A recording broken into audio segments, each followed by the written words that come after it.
একটা ব্যানার ধরতেও 6টা মানুষের প্রয়োজন হয়।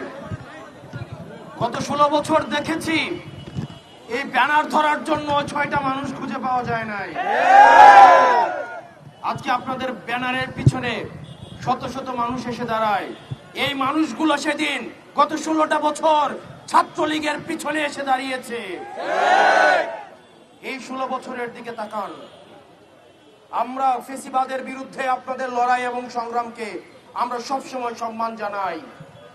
একই সাথে সাথে আপনাদেরকে মনে করিয়ে দিতে চাই, এই বাংলাদেশে আবার যারা ছাত্রলীগ হয়ে উঠতে চাইবে, যারা শিক্ষার্থীদের বিপক্ষে অবস্থান নিবে, তাদের পরিণতি ঠিক ছাত্রলীগের মতোই হবে।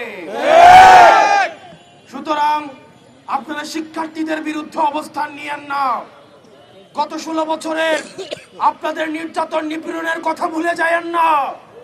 আপনারা যদি মনে করে থাকেন এই চাপাতির রাজনীতি, এই হকিস্টিকের রাজনীতি, এই ছাত্রলীগীয় রাজনীতি আবার আপনারা ক্যাম্পাসে আবার আপনারা রিস্টোর করবেন, তাহলে ছাত্রলীগ গেছে যে পথে আপনারাও যাবেন সে পথে। প্রিয় সহযোদ্ধা, এই গণতন্ত্র উত্তরণের এই যে লড়াই, এই লড়াই আমাদের সমন্বিত লড়াই। এই লড়াই আমাদের যে শহীদ হয়েছে যারা, তাদের রক্তের দায় আমাদের উপরে রয়েছে, তাদের রক্তের দায়বদ্ধতা আমাদের উপরে রয়েছে। তাদের রক্তের উপরে দাঁড়িয়ে আবার আমরা মাদার পার্টির এজেন্ডা বাস্তবায়নের রাজনীতি শিক্ষা প্রতিষ্ঠানগুলোতে রিস্টোর করতে পারি না। আপনার শিক্ষার্থীদের ভাষায় কথা বলুন। শিক্ষার্থীরা কি শুনতে চায়, তারা কি দেখতে চায়, শিক্ষা প্রতিষ্ঠানগুলোতে কেমন রাজনীতি করতে চায়, তারা কি চায়। আপনারা শিক্ষার্থীদের জন্য যদি রাজনীতি করতে চান, তাহলে আপনাদের শিক্ষার্থীদের ভাষায় কথা বলতে হবে, তাদের মতের সাথে চলতে হবে, তাদের পথে চলতে হবে। কিন্তু আপনারা যদি আবার ক্যাডার পলিটিক্স করতে চান, আবার ছাত্রলীগ করতে চান, হল দখল করতে চান, সিট বাণিজ্য করতে চান, চাঁদাবাজি করতে চান, টেন্ডারবাজি করতে চান, আপনার পরিণত হবে সাদ্দামের মতো, পরিণত হবে আনানের মতো। গত 16 বছরের আপনাদের বিরুদ্ধে যে নির্যাতন হয়েছে, এই ফ্যাসিবাদী আওয়ামী লীগ আপনাদেরকে যেভাবে নির্যাতন নিপীড়ন করেছে, আপনারা মজলুম ছিলেন, আপনারা জালিম হয়েন না। আপনারা মজলুম ছিলেন, আপনারা জালিম হয়েন না। আপনারা মজলুম ছিলেন। মজলুম যখন জালিম হয়ে ওঠে, তখন পৃথিবী বসবাসের অযোগ্য হয়ে যায়। প্রিয় সহযোদ্ধা, আমরা আপনাদের কাছে আহ্বান জানাবো, শিক্ষার্থীদের প্রতি আমাদের কমিটমেন্ট রয়েছে, আমাদের সমন্বিত কমিটমেন্ট রয়েছে। আমরা শিক্ষার্থীদেরকে, আমরা গত 16 বছর ধরে যেই ক্যাম্পাসের জন্য আমরা লড়াই করেছি, ছাত্রলীগের বিরুদ্ধে যেভাবে আমরা লড়াই করেছি, আমরা চাই না শিক্ষার্থীদের আবার বাক স্বাধীনতা হরণ করা হোক। ফেসবুকে তারা একটা কমেন্ট করলে আবার হেলমেট বাহিনী এসে ঝাঁপিয়ে পড়ো। মতামত প্রকাশের স্বাধীনতা অব্যাহত থাকুক, দ্বিমত প্রকাশের স্বাধীনতা অব্যাহত থাকুক, ক্ষমতাকে প্রশ্ন করা অব্যাহত থাকুক।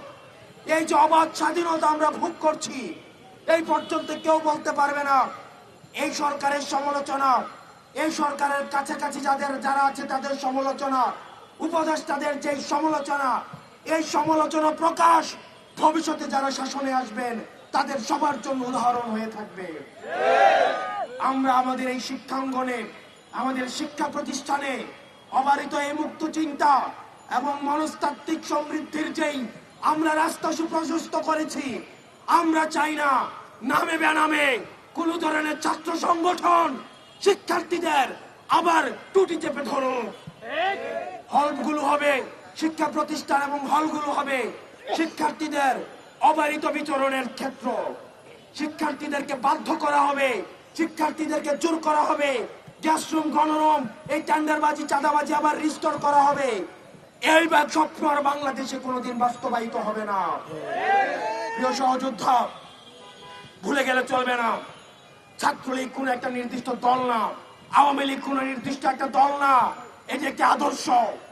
যে কেউ ছাত্রলীগ হতে পারে, যে কেউ যুবলীগ হতে পারে, যে কেউ আওয়ামী লীগ হতে পারে। আওয়ামী লীগের বিরুদ্ধে আমাদের লড়াই, ছাত্রলীগের বিরুদ্ধে লড়াই, যুবলীগের বিরুদ্ধে লড়াই, নির্যাতন নিপীড়নের বিরুদ্ধে লড়াই এবং ফ্যাসিবাদের বিরুদ্ধে লড়াই, এগুলো একটা বিপ্লবের জন্ম থেকে মৃত্যু এই মাঝামাঝি সময়ে অব্যাহত থাকবে। আমাদের লড়াই শেষ হয়ে যায় নাই।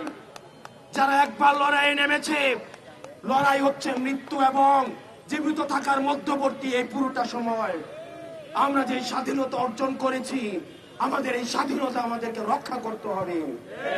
প্রিয় সহযোদ্ধা, আমাদেরকে সবসময় সচেতন থাকতে হবে। আমরা বারবার করে বলতে চাই, কোন শিক্ষা প্রতিষ্ঠান আর সন্ত্রাসের ঠিকানা হবে না। এবং কুয়েটে যেই আমাদের নারকীয় ছাত্রলীগ স্টাইলে যে ধরনের নির্যাতন হয়েছে, আমরা আপনাদেরকে সতর্ক করতে চাই। আপনারা যদি মনে করে থাকেন কুয়েটে আপনারা আপনাদের পাওয়ার পলিটিক্সের আপনারা এখানে মহড়া দিয়েছেন, টেকনাফ থেকে তেতুলিয়া এই 56,000 বর্গ মাইলে আর পাওয়ার পলিটিক্সের কোনো ঠিকানা হবে না। কুয়েটে যেই নারকীয় যেই নির্যাতন হয়েছে এবং জুলাই ব্যাপী যে ধরনের নারকীয় নির্যাতন হয়েছে, আগামীকাল সারা বাংলাদেশের সকল শিক্ষা প্রতিষ্ঠানে এই নারকীয় নির্যাতনের ভিডিও চিত্র প্রকাশিত হবে। এই জুলাইকে আমরা বারবার মনে করিয়ে দিতে চাই।